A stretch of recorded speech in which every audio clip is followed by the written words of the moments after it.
Sport Plus. Sport Plus.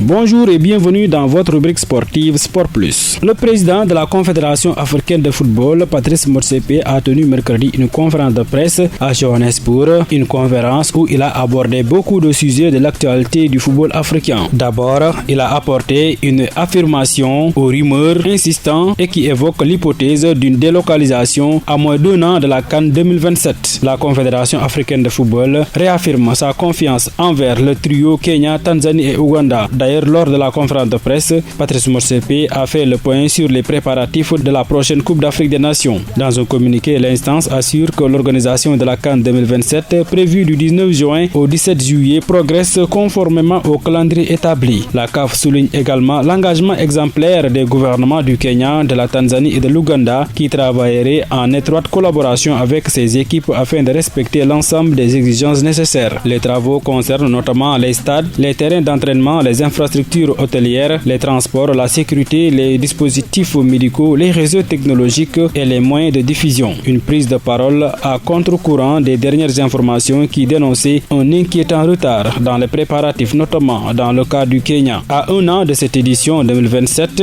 le patron de la Confédération africaine de football confirme l'élargissement du nombre de participants. 4 nations supplémentaires seront du voyage au Kenya, en Tanzanie et en Ouganda. Après la Coupe du Monde à 48 équipes en 2026, place donc à la Coupe d'Afrique des Nations à 28 équipes en 2027. Outre cette confirmation du nombre d'équipes, Patrice Motsepe s'est félicité des performances remarquables réalisées par les 10 sélections africaines engagées lors du Mondial 2026. Le patron du football africain s'est ensuite exprimé sur la fameuse finale de la Coupe d'Afrique des Nations entre le Sénégal et le Maroc. Le Sud-Africain se dit attendre le verdict du tribunal arbitral de sport, des décisions qu'il appliquera, rassure-t-il. Pendant ce temps, ce face-à-face entre les deux fédérations devant le tribunal des sports pourrait se passer sans le président de la Fédération royale marocaine, Fawzi Leggia, qui serait sur le départ pour des raisons politiques. Suivons les éclaircissements de Khadifaï. Coïncidence ou calendrier politique, en tout cas, deux informations distinctes mais parues quasi simultanément se sont entrechoquées dans l'actualité du football africain. D'un côté, plusieurs médias marocains apportent que Fawzi Leggia,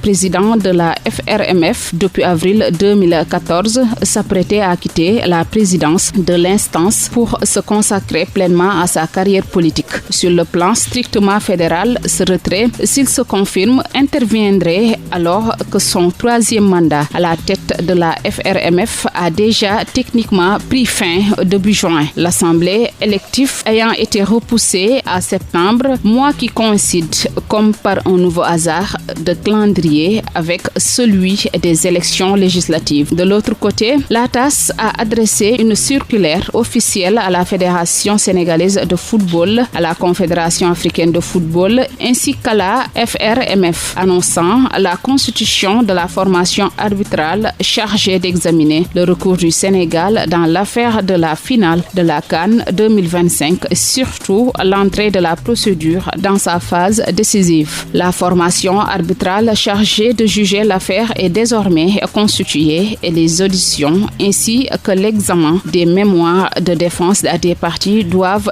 débuter prochainement. Mais la concomitance de ces deux nouvelles à un moment aussi sensible pour l'image de la FRMF ne manquera pas d'alimenter les spéculations. Un possible retrait de la présidence de la fédération au moment précis où celle-ci va devoir répondre devant une juridiction internationale d'un dossier aussi explosif que celui de la finale de la CAN 2025 a de quoi interroger les observateurs les plus circonspects. Merci beaucoup Khalifaï. Toujours dans cette conférence, Patrice Motsepe souhaite poursuivre sa politique de revalorisation du football féminin. Lors de cette conférence de presse à Johannesburg, il annonce une nette augmentation des primes distribuées à l'occasion de la CAN féminine 2026. L'enveloppe globale de la CAN féminine passera en effet de 3,475 millions à 5,8 millions de $, $, soit une hausse de 67% par rapport à l'édition précédente. La sélection qui remportera la compétition percevra désormais $2 millions